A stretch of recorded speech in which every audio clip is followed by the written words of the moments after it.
அன்னை தமிழ் கதைகள் சேனலுக்கு உங்களை அன்புடன் வரவேற்கிறோம். இன்று நாம் பார்க்கப் போகும் ஆத்திச்சூடி கதை கொடுமையை எதிர்த்து நில். குற்றங்கள் நடக்கும் இடத்தில் அதை வேடிக்கை பார்த்துக் கொண்டிருக்காமல் அதனை எதிர்த்து நின்று தடுக்க வேண்டும்.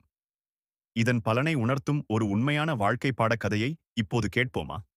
அனைவருக்கும் வணக்கம். நான் உங்கள் கதை சொல்லும் நாயகன் ஜீவா முகேஷ். திருவளஞ்சேரி என்னும் ஊரில் சத்யா என்ற இளைஞன் வாழ்ந்து வந்தான். அவன் எப்போதும் மற்றவர்களுக்கு உதவி செய்யும் நல்ல உள்ளம் கொண்டவன். ஒரு நாள் மாலை சத்யா தனது வயலில் வேலையை முடித்துவிட்டு வீட்டிற்கு சென்று கொண்டிருந்த போது தெருவோரத்தில் இருந்த பழக்கடையின் உரிமையாளரான தண்டபாணியிடம் சில ரவுடிகள் இலவசமாக பழங்களை கேட்டு வற்புறுத்திக் கொண்டிருந்தார்கள். தண்டபாணி அதை மறுத்ததால் அவர்கள் கோபத்தில் பழக்கூடைகளை கீழே தள்ளி தண்டபாணியை அடித்துக் கொண்டிருந்தனர். அதை பார்த்த பலர் பயந்து எதுவும் சொல்லாமல் நின்றார்கள்.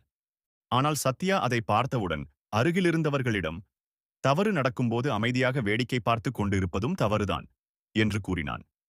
பிறகு தைரியமாக ரவுடிகளிடம் சென்று, தண்டபாணி அண்ணனை ஏன் துன்புறுத்திக் கொண்டிருக்கிறீர்கள்? உடனே இதை நிறுத்திவிடுங்கள் என்று கண்டித்தான். சத்யாவின் தைரியத்தை பார்த்த ஊர் மக்கள் அனைவரும் ஒன்றாக சேர்ந்து தண்டபாணிக்கு உதவினர். ஊர் மக்கள் அனைவரும் ஒன்றாக கூடியதை கவனித்த ரவுடிகள் அங்கிருந்து ஓடிவிட்டனர்.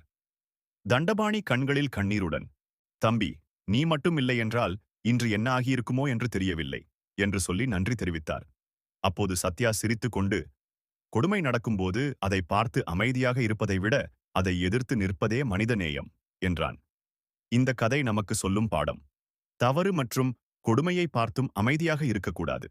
தைரியமாக நியாயத்தின் பக்கம் நின்றால் சமூகத்தில் நல்ல மாற்றம் வரும். அடுத்த முறை இன்னொரு ஆச்சரியமான கதையுடன் மீண்டும் சந்திப்போம். நன்றி, வணக்கம்.